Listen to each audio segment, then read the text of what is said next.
I'm Christian Bekolay. I am from Derwent, Alberta, and I'm a third-year student here at St. Therese. This week we'll be reflecting on the Gospel from John, chapter 1, verses 35 to 42. There are two movements that are happening in this Gospel, the movement of calling and the movement of response. And you can understand it in light of discipleship and evangelization, and this is kind of what I want to focus on. There are three very specific things that are said in this Gospel, a dialogue between Jesus and the two disciples. What are you looking for? Where are you staying? Come and see. And I want to reflect on those a little bit. So the question of what are you looking for? This is a fundamental question in the human heart, and it's asked of every person throughout their life. What are you looking for? As a disciple in your faith, we always begin with this question. What are you seeking in life? And ultimately, the answer to that, we can find it in the Catechism of the Catholic Church. Catechism number 27 says, "The desire for God is written on the human heart, because man is created by God and for God, and God never ceases to draw man unto himself. Only in God will he find truth and happiness he never stops searching for." In becoming disciples of Jesus, more and more we should allow him in every circumstance and every situation in our life, ask us this very question: what are you looking for? We can ask ourselves this question in so many circumstances of our life. When we start a new job, for example, what is the core of what we're looking for in that new job? Coming to St. Therese for a year of faith formation, what are you looking for in that? There's a beautiful quote from a book called The World, the Flesh, and Father Smith by Bruce Marshall. You might have heard of it. It says, "The young man who rings at the bell of the brothel is unconsciously searching for God." It's this fundamental question. What are you looking for? What are you searching? And ultimately, we're searching for Jesus. I love this quote by St. Pope John Paul II, and this kind of gets to the core of what we're talking about here. "It is Jesus that you seek when you dream of happiness. He is waiting for you when nothing else that you find satisfies you. He is the beauty in which you are so attracted to.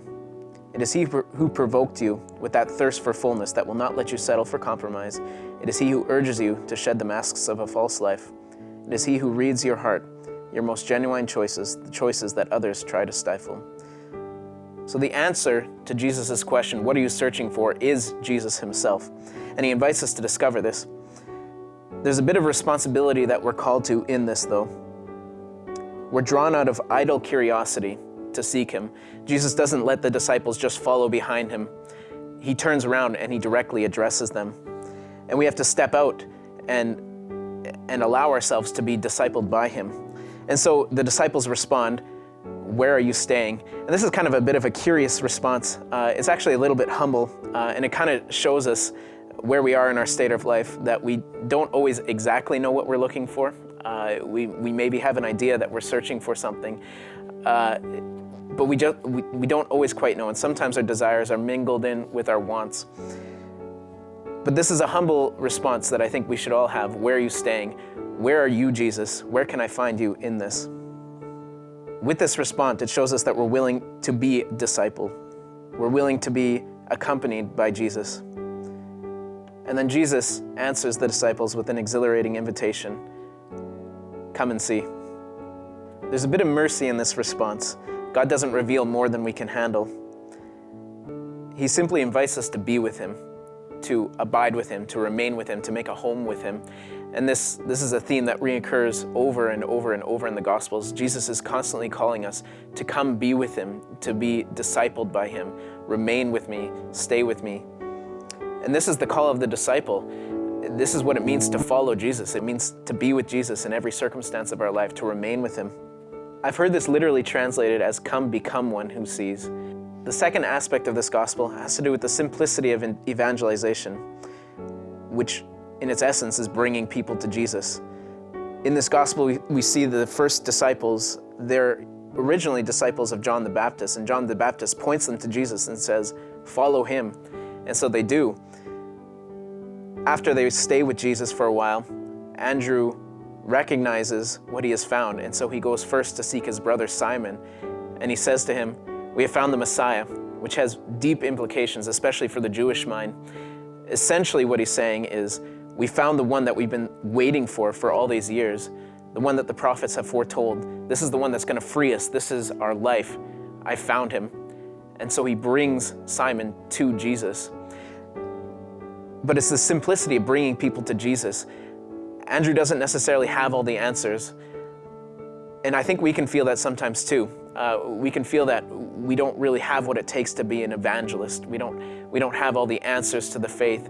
How can I go and talk to this person when I barely know how to explain it to myself? But evangelization is simpler than that. Evangelization, at its core, at its essence, is the person of Jesus, bringing people to the person of Jesus. It's the same invitation that we can give to those with longing hearts. When the world fails to satisfy, we can look to our brothers and sisters and say, I've been there too. I've experienced what you're experiencing. I know what you're looking for. Come and see. So in summary, this gospel is about that calling and response. And we can ask ourselves in every situation, what am I seeking? What am I looking for in life? What am I looking for in faith in this action that I'm doing right now? And in that, to go further, where are you, Jesus, in this? Where are you staying? How can I abide with you? How can I be with you, Jesus? And then lastly, to allow Jesus to ask us to come and be with him. Come and see. Come and become one who sees.